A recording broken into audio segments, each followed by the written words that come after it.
Bueno, hasingo gara, egun ondan hori, eta ongi etorriak osoko bilkura honetara, gehitzerrendari jarraituz, lehenengo puntua, 2018ko azaroaren 23an egindako bilaren akta onartzea, hala badagokio, inork esatekorik, zozer esatekorik, hau batez orduan onartzen dugu, hau batez onartzen da,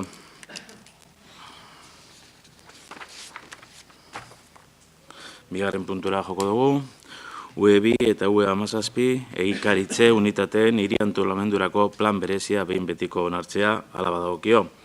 Plana Eroski Sozial Kooperatibak aurkeztu du.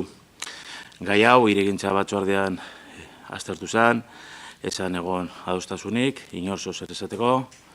Bale, Ander, zuria daitza.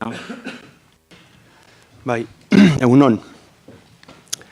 3 urte eta gero, eztabaidaten egon ginen 2016an, lehenengo onespena emon zan urriaren 28an, 2016ko urriaren 28an, eta hor EH Bilduk bota zituen 3 arrazoi normak edo arauak ez aldatzeko. Bat izan zen apoa, lantzen ari ginela, eta ari garela, eta uste dugu horrelako erabakiak apoan bertan hartu behar zirela, datorren edo hemendik hortik urtengo dan planean osotasunean eta orokorrean hartuta. Bigarrena izan zen, tantorta, hau da, ez dugu itzi behar kanpoko merkataritza edo enpresari proiektu baten, auzo baten egokitzapena, eta badakoguz azkenengo hilabeteetan egingo diren hainbat lekutan adibideak. Barkatu, Arnasa. Adibidez, dekogu hor laster egingo dan San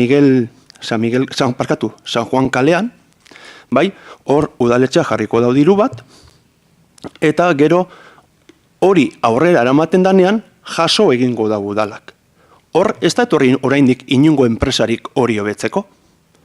Orduen kasu honetan, posible zan udaletxeak tantortari egokitu eta gero datozenean edo garatu egiten danean kobratzea. Eta hirugarren arrazoia izan zan, komertzioa txikerra uste dugu kaltetuta urtengo dala erabaki honegaz. Aurrekoan estik, aurkeztu eskun, Eusko Jaurlaritzak subentzio bat jarriko dauela, 17.000 eurokoa, beza barne. Ikerketa bat egiteko zergaitik Zornotzako lokalak utzik dauzen. Utzi dauzen ez, zergaitik utzi dauzen ez. Komertzio txikerra bultzatzeko, bai? Hor, edo enpresa txikiak bultzatzeko, parkatu. Hor azkenean, uste dut hor kontrasan bat sartzen ari galela olako arauak aprobatuta, eta gero beste alde batetik egiten diren inbertsioekin, ezta? Edo zerakin.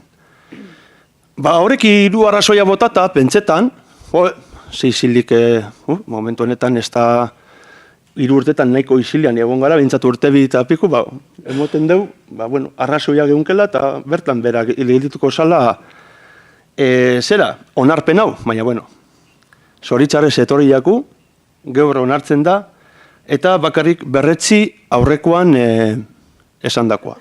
Hau da, ezetza, emondako arrazoia gaitik, eta lehen emon genduzan arrazoi berdina gaitik. Eskerrik asko, Ander. Abel, zure daitza.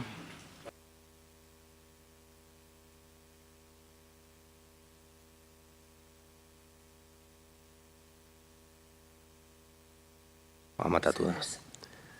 A ber. Eta hipermerkatu honen irekia batez ere bi taldeengan eragina izango zuela ulertu genuen, eta horregatik haiekin bildu ginen, ezta?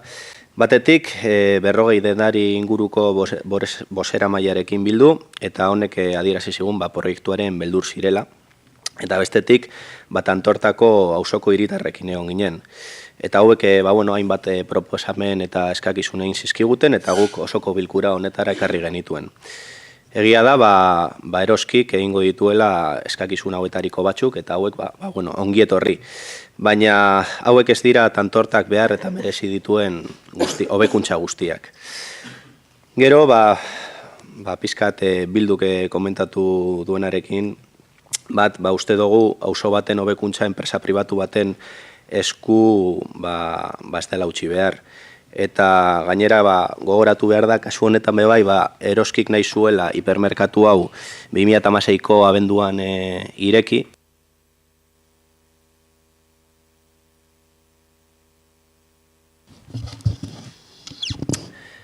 Gero, 2 urtetan ez dugu honen berri izan, eta ez da bakarrik hipermerkatu atzeratu, auzo honetan egongo diren hobekuntza bai. Orduan, argi geratzen da, enpresa pribatu baten esku usteak, azkenean gauza gehiago atzeratzen direla, ezta? Eta, horregatik, aurrekotan bezala, gaur Dendari eta Tantortako hiritarren ahotsa entzunez, eseskoa boto emango dugu. Nik arrazoiak askotan entzundakoa diez udal batzanotan, ernaz hartuko bakotxa zuen arrazoia deko zuen, guk gureak, beti plazaratu izan duguz. Beste erabatera esenelik izen moduan, bakotxa bera arrazoiak maiganean ipinteko eskudegoz, baina abel gauza bat esan duzu ez dana zuzena. Udalak beharko baleke han egin behar dan urbanizazioa berdin atxeratuko zen. Azken finean, dano dakigu nok atxeratu duen proiektu hauek. Eta proiektu hauek urak eta Konfederazion Hidrografika del Norte atxeratu da bie. Beraz, bintzet informazio zehatza emon. Hau da, esteko zer ikusi gauza bata beste agaz.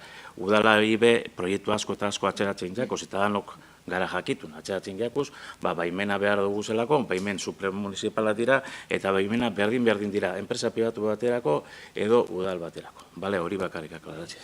Kasu honetan, arazo hori izan da, baina eta eskerrak Eroskik ez daukala beste arrazoirik irekiera atzeratzeko. Adibidez, arazo ekonomiko bat egongo balitz, atzeratuko zan gehiago. Hori adierazi nahi nuke besterik ez. Eskerrik asko, Abel, boskatu ingo orduan. Había pedido la palabra. Nada. Vale. El Partido Socialista siempre se mostró a favor de este proyecto por varios motivos. Nosotros pensamos que los vecinos sí están a favor. De hecho, se ha hablado con ellos y a nosotros nos dijeron que estaban a favor. Dendariak también está a favor. Pensamos que va a beneficiar al municipio en el sentido de que mucha gente de los que ahora se desplazan a comprar afuera vendrán aquí y nos quedaremos también aquí. Con lo cual yo creo que el comercio local también saldrá favorecido.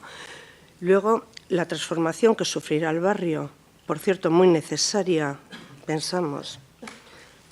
Vale, y por eso nuestro voto será a favor. Eskerrik asko. Eskerrik asko, Alicia. Orduan boskatu ingo dugu, oin bai? Venga da, Asbea. Baiezko botoak. Esesko botoak. Eta abstentzioak.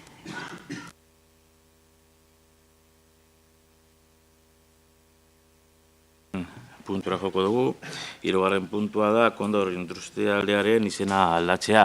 Honepe garapen batek bideu legealdi honetan, ez bana zerratzen eta erratzen bana zuzendu mesedez hiriekimenak, maiganean jarritako proposamen bat izan zen, hau bat ez danok onartu genduen hola aurrera eramatea. Legediak jartzen duen prozesua guztia bete dugu eta txosten bat jaso dugu, txosten tekniko bat, Mikel Gorrotxategi Nieto teknikarek egin da, onomastikako zerbitzutik, Euskaltzainditik, irakurrengo dugu, eta testu honetan ipiniko dugu gure irizpidea, hau aurrera eramateko. Ezaguna den bezala, Insekticidas Kondor izeneko enpresa, Zornotzan 1976tik 1985 arte aritu zen lanean. Geroago, bertan eraiki zen industrialdeari Kondor izena eman zitzaion sarritan Kondor idatzita. Hala eta guztiz ere, ez da ohikoa enpresen izenak erabiltzea tokiak izendatzeko. Are gutxiagoa, lekuak izena zuenean. Inguru horretan, Bizkaiko biderik garrantzitsuenean Ibarreko zubia dago. 1926an egindako mapan ikus daiteken bezala, eta handik dator bertan zegoen etxearen izena, Zubi Punta. Ahoz, Zubi Punte.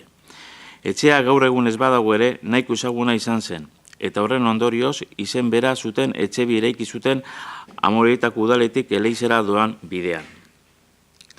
Zubi Punta toponimoa arrunta da Euskal Herrian, eta horrela deituriko etxeak egon dira, Erratzun, Iruritan eta Iruinan.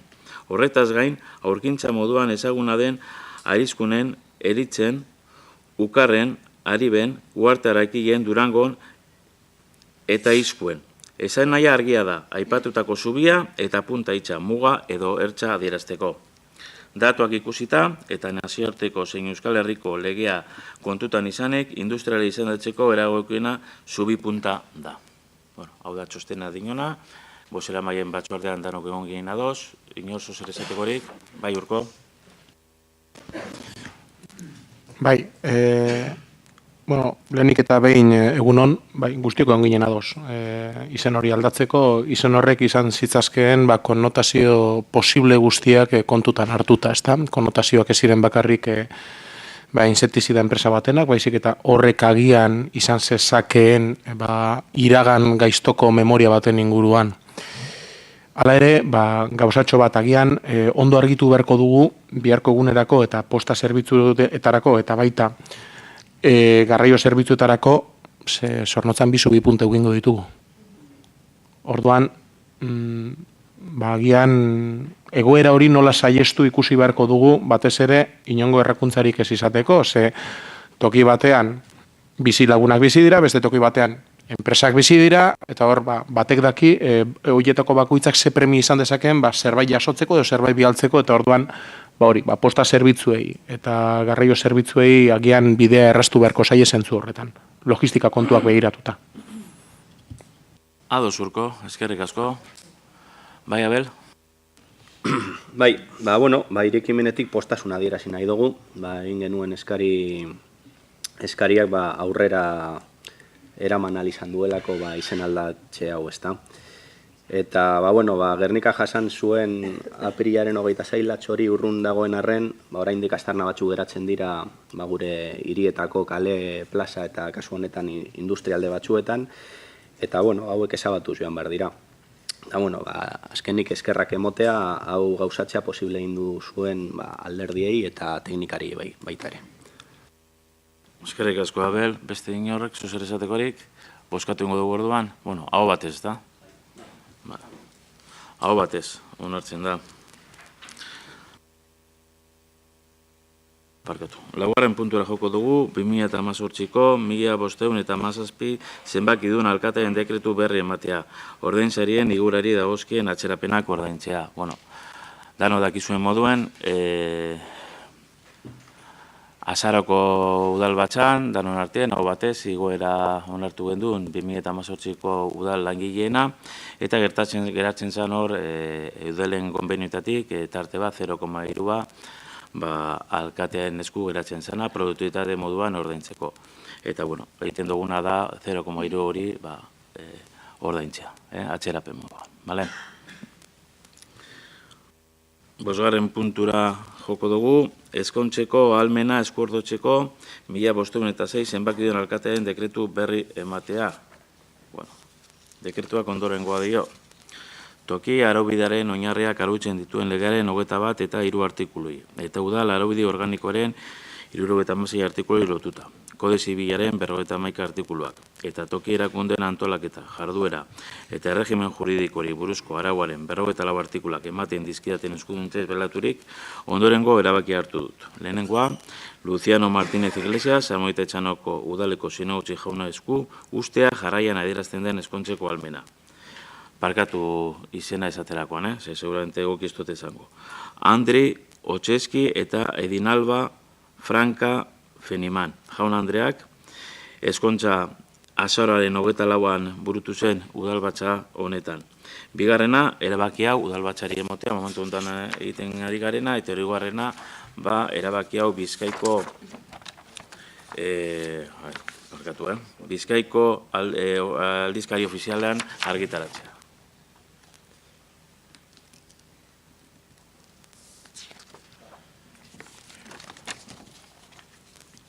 Seigarren puntura joko dugu. 2019 urterako Amoetetxanoko udalaren aurrekontu orokorra behin betiko onartu izanaren berri ematea. Hau ogasun batzordean aztertu zen, Iker, zer esatekorik? Egunon, aktan bertan ikusi da, ezta? Aurreko akta onartu dugunean esan gure dut. Aurreko osoko bilkuran onartu egin zala aurrekontua, azaroako 23-en, 27-en hasikera baten lehenengo publikazioa egin zen Bizkaiko aldizkari ofizialean. Jendaurreko epea paseta, abenduko 26-en behin betikoz eta osorik argitaratu zen, eta indarrean dago urtarrilak batetik, 2019ko urtarrilak batetik. Eskerrik asko, Iker. Hurrengo puntua joko dugu. 7. puntua, 2018 urterako tributuak arautzen dituzten ordenantza fiskalen behin betiko onespenaren berri ematea. 3 ordenantza dira, lehenengoa, kudeaketa, dirubilketa eta ikuskaritzako ordenantza fiskala aldatzeko espedientea. Bigarrena, udal jabari publikoen erabilera pribatibo edo aprobetxamendu bereziagaitik ordaindu beharreko tasak arautzen dituen ordenantza fiskala aldatzeko espedientea. Eta hirugarrena, zerbitzuak eman edota administrazio jarduera burutxagetiko tasak arautzen dituen ordenantza fiskala aldatzeko espedientea. Honek 3 aldaketak maiatzean egin ziren, ogasun batzordean kontu emon zen, Iker, zer esatekorik? Esan dozun lez, maiatzean onartu ziren, eta tramite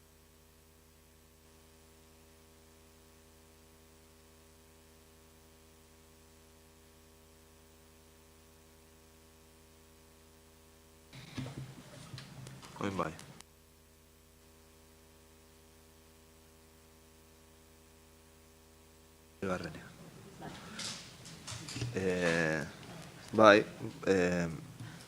Maiatzean onartu ziren, ez ziren aldaketa handiek, eta gero gertatu zen uda eta goan estartean, justo tramite hau osoko bilkurari barri emotea atzeratu indala.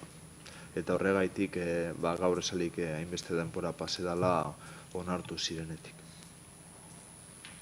Eskerrik asko, Iker. 8. puntura joko dugu. Ondorengo alkatearen dekretu berri ematea.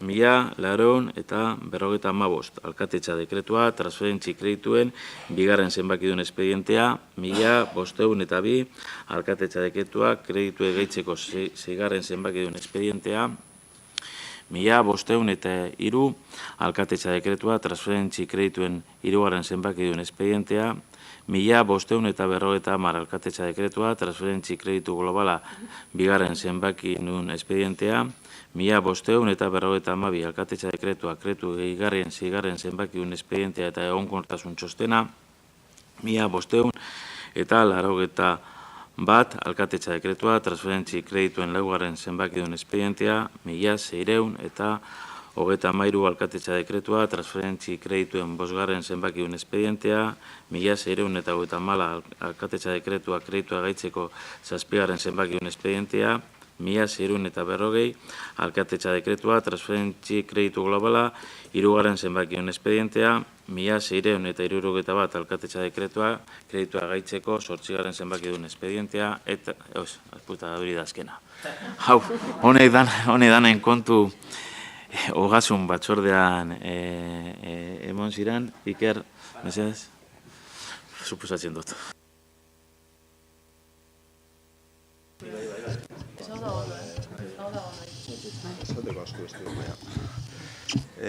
Apurte laburtu ingo dodat, osterantzean.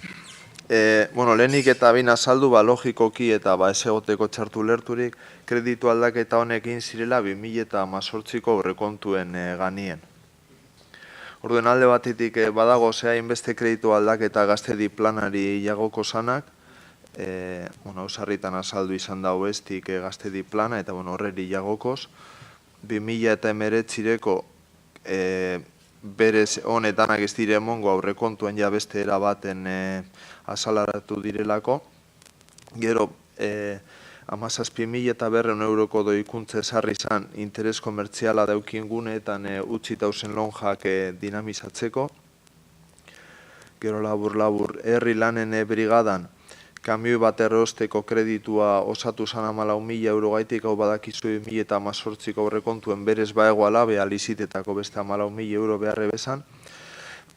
Eta dauen eguraldirako oso aproposa, edurrak entzeko pala eta gatza zabaltzeko tresna erosteko kreditua gehitu zan 15.000 euro gaitik. Beste alde batetik, bizikleta garbitzeko gunea egiteko 24.475 euro esarri ziren, Nafarroa zentroan zenbat lan egin eta altzari batzuk erosteko 31.000 euro, bidegorri sarea egiteko 117.258 euroko diru laguntza jaso egin zan, eta diru hori zigarren kapituluan aurrekontura gehitu egin zan, ametsen zenbait lan, esan dozuen lez bertan artezkaritza batzordean barri emon ziren, eta azkenekoz zubipunten jolasleku barri bat egiteko 55.000 euroko doikuntza. Eskerrik asko, Iker. 9. puntura pasako dugu. 2016 urtei dagokinez, Euskal Autonomia Erkidegoko tokiko erakundeen kontuen gaineko txostenaren fiskalizazioen ondoria jakinaraztea. Hau ogasun batzordean eman zan kontu. Iker, mesedez? Andonik esan dauen lez, 2016ari dagokio, dekogun ekitaldi ordenean. Herri kontuen Euskal Epaitegia, Euskal Sektore Publikoaren finantza eta kontularitzako jarduera fiskalizatzen dauzen organo gorena da. Eusko Legebiltzarraren mendekoa da zuzenean. Euskal Autonomia Erkidegoko kontuei buruzko txostenean, udal administrazioen urteko kontu orokorretan oinarritutako azterketa aurkezten da txosten honetan. Horretaz gain, udalak kide diren beste udalgaindiko erakunden emoitzape bertan azaltzen dira. Fiskalizazio behar honek ikuspuntu bai kualitatibo eta bai formalean oinarritu egin dira. Hain zuzen be, txosten hau osotzen daben azterketa lana burutzeko, urrengo aipatzen diren prozedura honek erabili dira. 2016 ekitaldiko kontu orokorren edukiera azterketa. Azterketa honen bidez, toki erakundeek legedia zenbateko einean bete egin daben euren zereginean, informatzerakoan behin eta datuetan. Udal eta udalez gaindiko erakundeen kontu orokorrak osatzen da bezan, urrengo agiri honen azterketa zehatza. Egoera balantzeak, irabazi eta galeren kontuak aurrekontuen likidazioa. Aipatu agirietan, legedia esarri dan egiaztatu da berri epaitegiak. Era berean, agiri guzti horrek euren artean bat datozela be egiaztatu da. Esaniko egoera balantzetan irabazi eta galeren kontuen eta aurrekontuen likidazioen azterketa zehatza, ekonomia eta finantza izaera daukin adierazleak eskuratzeko. Aipatu udal eta beste erakundeak bidalitako dokumentazioa behin aztertuta, hutsune nagusi honek plazaratu dauz herri epaimaiak. Aurrekontuak beronen likidazioa edo kontu orokorra gara izezon hartzea, kontu orokorrari dagokionean, beronen hutsune kualitatibo edo formalak, aurreko urteetan izaniko diru soberakinan finantziazioari beti be egon badira dagoki esan hutsuneak, arestian esaniko ekonomi eta finantza adierazle batzuk aipatzekotan, honek esan leikez. Epe laburreko kaudimena, diru sarreren egikaritza, diru sarreren batazbesteko epea, diru laguntza eta transferentziekiko menpekotasuna, ordainketen egikaritza, ordainketen batazbesteko epea, inbertsio egintzan eginiko esfortzua, aurrezki gordin eta garbiaren adierazleak, biztanleko egiten den inbertsio ratioa. Labur, esaten aregindu nazien adierazle eta gire guztia behin aztertuta, herri kontuen Euskal Epaitegiak ez da Amoribeta Etxanoko udalean hutsune bat bera aurkitu. Hau da, Amoribeta Etxanoko udalak, aipatuiko azterketa eta fiskalizazioa gainditu egin dauz. Kontu hartzailetza eta diru zaintza departamentuetan behar egiten daben emakume eta gizonei esker izan da albiste hau. Eurei hortaz esker ona, lan izila egiten dabe eta gehienetan ikusten ez dana. Aldaketa handiak jasatzen ari gara bai legedi aldetik eta bai departamentu honetako langilea nortzu diren, baina ikustekoa da urterik urte euren lana zelan betetzen daben. Amaitzeko, barriro be eta azkenekoz eskerrik onena behar ginei euren lanagaitik. Eskerrik asko, bai Kristina Bertonzos da zorizonak eta luzatu zure lan taldeeri, suposatzen dut 17 berba direla, beraz, arro goteko moduen zauduzi, eskerrik asko. Bueno, 10. puntura joko dugu, eskariak eta galderak. Bai. A ber, EH Bildutik kezkaz eta arduragaz hartzen ari gara aspaldi honetan, azkenengo urteetan munduan zehar hartzen diren erabaki eta hartzen diren jarrerakaz. Hainbat herrialde, inoz baino azkenengo urteetan gero eta tentsionamentu handiago ikusten ari da hainbat herrialdetan, eta batez ere, ez dakit, benetan kezkatzeko arrazoia dekoguz, benetan munduan eta munduan gizakiak hartzen dugun jarreragaz nola amaituko dugun, ezta? Azkenengo kasua daukagu Arainon, Venezuelan, Juan Guaidó, parlamentuko presidenteak, autoproklamatu egin zan Venezuelako lehendakari edo presidente moduen, ezta? Eta ikusita gero beste ze herrialde jarri diren horren alde, nahikoa da ikustea nortzu dauzen alde jakiteko norbera non jarri, ezta?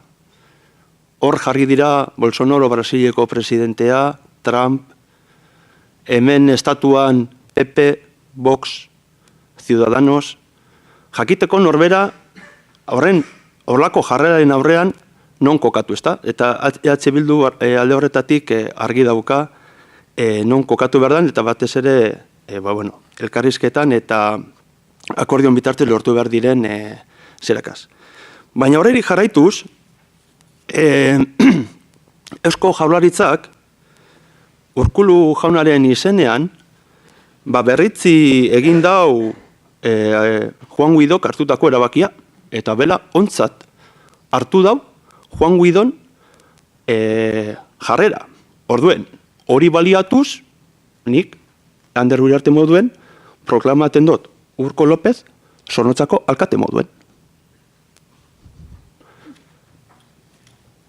Bai? Azkenan, egoera antzerako bat, ez da egon inongo referendu politikorik Juan Guaidók irabazteko.